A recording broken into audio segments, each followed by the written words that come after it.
Hi, I'm Pelikan from Linköping University, and I'm presenting this work together with Stuart Reeves from University of Nottingham and Marina Cantarutti from University of York.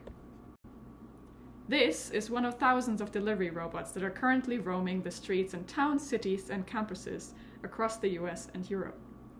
Since a couple of years, these kinds of robots are enabling the autonomous delivery of groceries to people's homes. Our paper is about the often invisible human work that keeps these robots running. So who interacts with these robots? From an HRI perspective, we have the customer, the person who requested the delivery and then receives it, and we have the vendor, the employee of the business that responds to the request, gets the products ready and loads the robot. So these are the intended robot users for the delivery robot.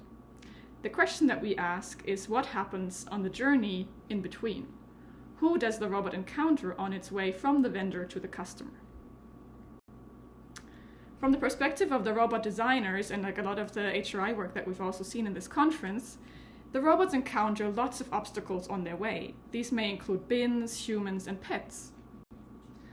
But we argue that this perspective is robot-centric, and in our fieldwork we take a different perspective, those of the inhabitants of the street. So rather than seeing them as obstacles that the robots need to avoid, we want to show how the robot itself often becomes an obstacle that is invading these spaces that humans are already in, and that they then need to work to accommodate. Let me show you an example. In this clip, the robot approaches a window cleaner who steps aside, giving the robot a little tap with their foot as it passes.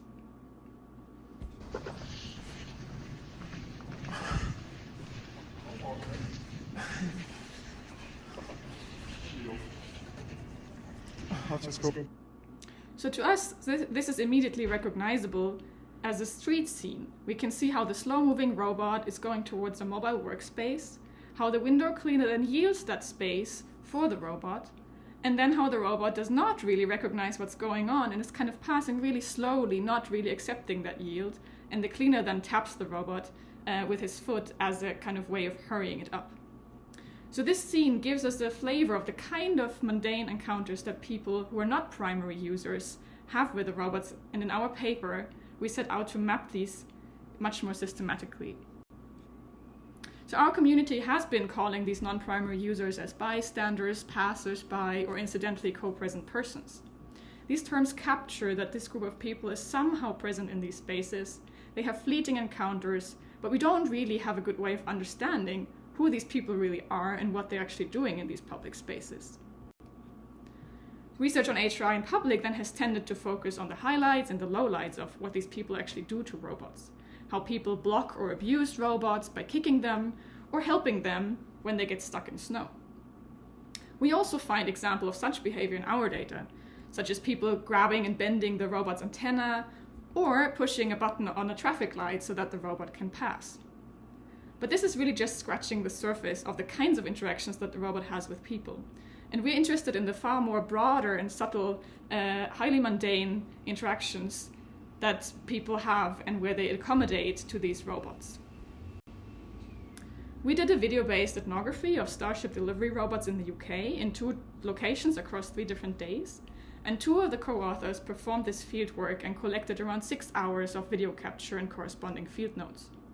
These were then triangulated with further observations by the other author in Tallinn, Estonia.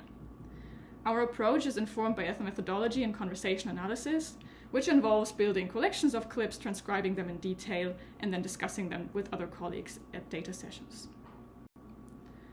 So when following the robots, we found that delivery robots are not entering an empty space with like some scattered obstacles, but people are living and working in these spaces, and they leave their traces. So the things that are on the street form what we're calling the streetscape. For example, a bin on a UK street tells you whether it's bin day or not, depending on whether it's out on the street or close to the house. So the features of the streetscape show us different ownerships and temporalities. A bin implies that it belongs to someone, the owner of a specific house, in a way that scaffolding, for instance, does not.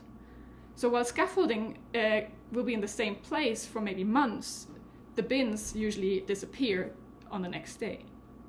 So when we look closer, we can actually see that all these obstacles have a social character.